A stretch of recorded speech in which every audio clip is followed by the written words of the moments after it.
Deuteronomio. Título. El título Deuteronomio que la Septuaginta ha dado a este libro proviene de la traducción del capítulo 17, versículo 18, donde copia de la ley se convierte en griego en repetición de la ley o segunda ley.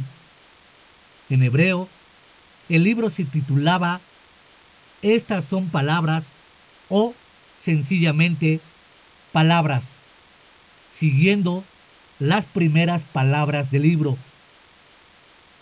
¿Quién?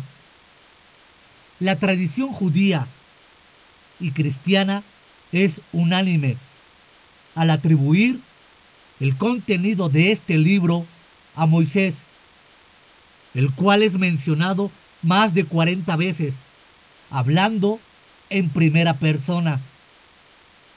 Este último tomo del Pentateuco ha sido, aún más que los demás, blanco de los ataques de la alta crítica y de la ciencia bíblica. Insiste más que los otros 4 en su origen mosaico, dando detalles precisos en cuanto a lugares y fechas de su redacción, afirmando: y escribió Moisés esta ley, capítulo 31, versículo 4 y capítulo 22, versículo 24. Josué, que fue contemporáneo de Moisés, confirmó este origen, así como otros muchos autores del Antiguo Testamento: Jueces, Primera de Reyes, Segunda de Reyes, Esdras, Nehemías, los Salmos, Daniel, Malaquías. Jesús mismo citó palabras del Deuteronomio, atribuyéndolas a Moisés. Mateo capítulo 19, versículo 7, Marcos capítulo 7, versículo 10 y Lucas capítulo 20, versículo 28. Quizás Josué tomó notas de los últimos discursos de Moisés y éste las verificaba. Solamente la conclusión y quizás la introducción está escrita por otra mano. La gran antigüedad del libro ha sido confirmada por el descubrimiento de los tratados de soberanía mesopotámicos, que contienen exactamente la misma estructura. Cuando, 40 años después del Éxodo y 38 años después de la entrega de la ley en Sinaí, después de la derrota de Sehón y Og, el libro contiene 3 discursos. El primero se fecha en el primer día del 11º mes del año 40, después del Éxodo. El segundo fue pronunciado hacia el fin de este mismo año, después de las profecías de Balaam. El tercero, en el momento de la renovación del pacto, en el capítulo 29, versículos del 1 al 8. El libro abarca hasta el 30 días de duelo después de la muerte de Moisés.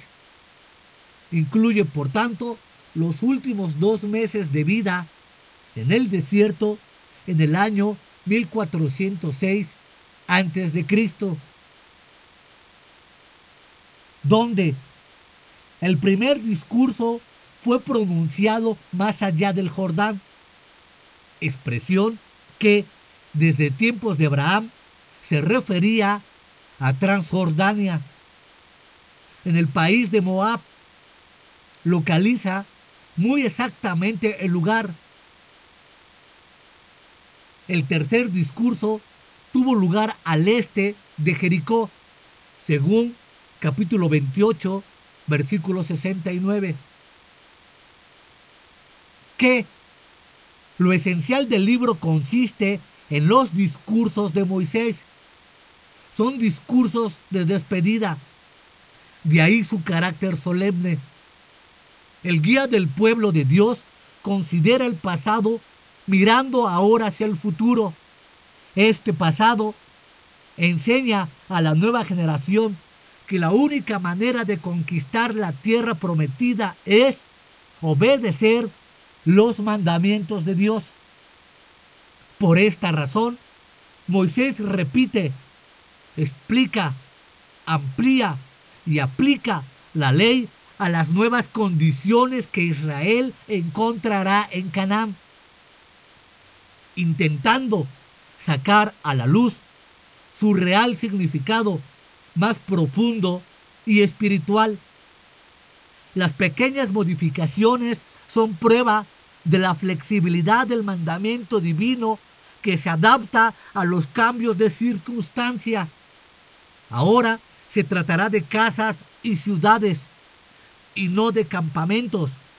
Se promulgarán nuevas medidas de protección para los levitas, los huérfanos, las viudas y los extranjeros. Deuteronomio ha sido llamado el libro de la obediencia. Encontramos decenas de veces las palabras hacer y recordar. Sus leyes son dadas para nuestro bien. Por otra parte, Moisés subraya la fidelidad de Dios hacia el pueblo del pacto. Cumplirá sus promesas, ya que tiene el poder para hacerlo, a condición de que el pueblo a su vez respete sus compromisos. El carácter profético del libro se deja ver en expresiones tales como sube, toma posesión, que aparece 35 veces. El país que Yahvé tu Dios te da, que aparece 34 veces. El judaísmo ha tomado de este libro la oración que todo buen judío reza y cita por la mañana y por la noche. El Shema Israel, combinando el capítulo 6, versículo 4 al versículo 9, con Números, capítulo 15, versículos 37 y 41, así como también la acción de gracias que pronuncian después de la comida. En el Nuevo Testamento contiene aproximadamente un centenar de citas más o menos literales de este libro, prueba que era considerado importante para los cristianos primitivos, del cual Jesús mismo tomó de él 3 de los 4 textos que citó para oponerse al tentador, y también el mayor de los mandamientos. ¿Por qué? Los israelitas habían recibido la ley de Sinaí y que habían entrado en pacto con Dios. Habían muerto casi todos.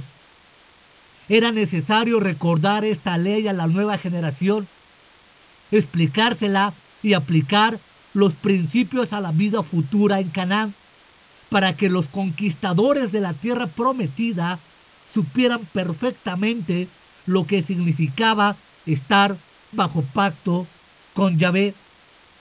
Moisés les recordará la historia de este pacto, examinará todos los aspectos de la vida comunitaria a la luz de este pacto, explicará lo esencial de este pacto, dará el sentido espiritual de los mandamientos y los aplicará a la vida individual de cada uno. Los israelitas entrarán en un país lleno de idolatría. Cuidado, no deberán imitar a sus padres cuando desobedecieron y fueron infieles a Yahvé. Para preparar la solemne ceremonia de la renovación del pacto, Moisés copia el esquema de sus discursos del de los tratados de soberanía feudal que se usaban en todo el Oriente.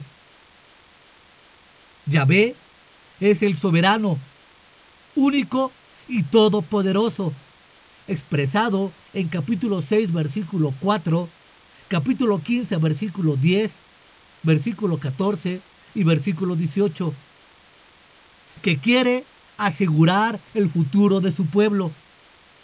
Exige de su pueblo una lealtad incondicional en todos los detalles de la vida.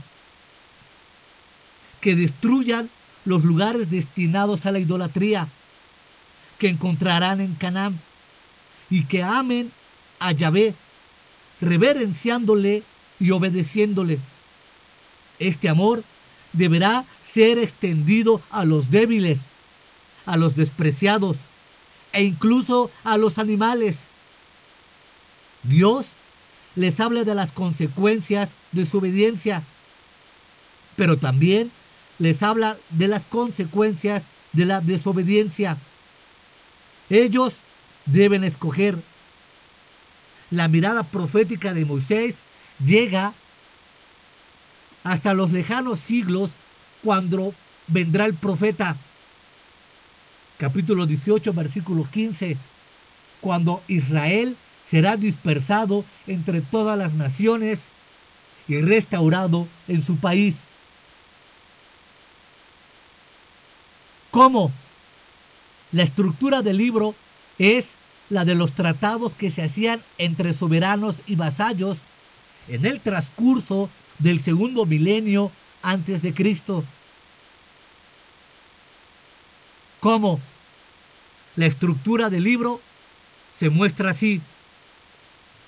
Preámbulo, capítulo 1 al versículo 15. Prólogo histórico, segundo plano del tratado, del capítulo 1, versículo 6 al capítulo 4, versículo 43. Estipulaciones fundamentales del tratado, capítulo 4, versículo 44 al capítulo 11, versículo 32. Estipulaciones detalladas, deberes y derechos del pueblo, capítulo 12 al capítulo 26. Ratificación del pacto, registro y renovación, capítulo 27. Sanciones del pacto, bendiciones y maldiciones, capítulo 28. Firma del tratado.